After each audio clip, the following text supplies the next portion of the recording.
Hello everyone, welcome back to my channel. Mayam ngasidi atana semba biscuit ki recipe mayam gi tamangta puduna lakchari. Ada mayam de request tawjari video se loiba bau yengbiu. Aduga anauba changakpa ichinaw yauragana please channel se subscribe tawbiramo. Da mayam kamai tawba yengminarasi. Ahanbada 1.5 cup ata laurani. Suji na 1/4 cup de khara likna laurani. Elaichi powder leragana elaichi powder to chamas tangkhai kha khapiro khara phajana be biscuit to ina sida thoiding su khara hape thoiding chamas ani muk hape ma'am ina 1/4 cup muk hape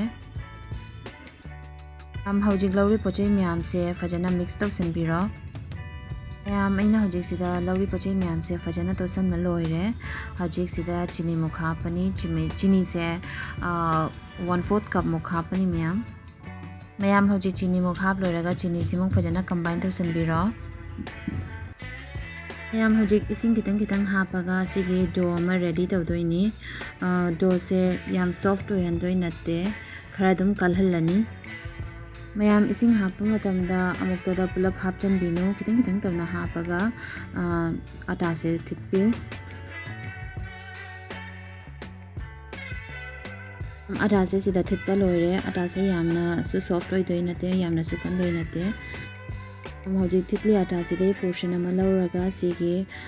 tanna mata ani mayam sidaina aata se hojik roll out toba hore aata se takpa matamda yamna su tan dumaina pahandoi nate akoi biscuit ki bread to adumaina dum kayani thammani magi bread to mayam sidaina tanse hojik takpa loire hojik sidaina tiffin macha ama laure asina circle shape taka mayam su yengbiu tanse yam hanjana pa nata I natte adum bread khara lai maigi sidaina side ki ata se lauthoe duga circle shape ki biscuit macha se lai hore mayam hojik lemhoriba ata mayam duna su sumaina biscuit macha se mani mayam sidaina ata se taktabida magi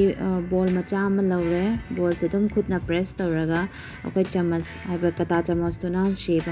design ama pire mayam biscuit mayam se hojik ready hoire ado hojik se fry tawrani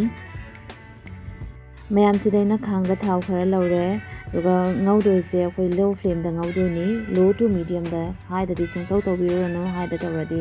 magi mathaki layers ta kana lehorani doi manung da amau mullaroi mayam biscuit se hojik ngau matamda mathak maka ondo ga ngaubiu duga magi total timing se 5 to 6 minutes muk changi adum low flame da ngaubada mayam sida biscuit se hojik golden brown color oisale asidai hena ngaurati ma kasangrani adu na si matam sida hojik lauthoni mayam sidai na biscuit se lauthoga chaluni amada thamme magi extra oil so tawrani doidi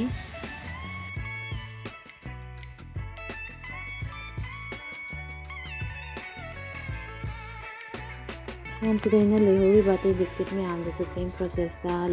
low flame da ngaure achanba khara do hapaga mayam sumana same process da tai lemoba biscuit mayam do ngaurani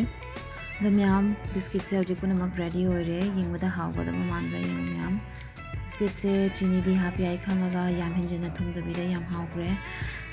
sida yama khak thukaina yenganjarake mayam biscuit se enganta da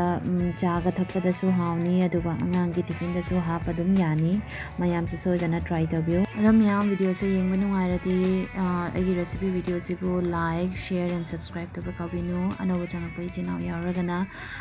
soidana subscribe to biramo like se to biramo adaga notification bell su on to biramo adam mayam mathangi video da mu punarasi thank you for watching bye bye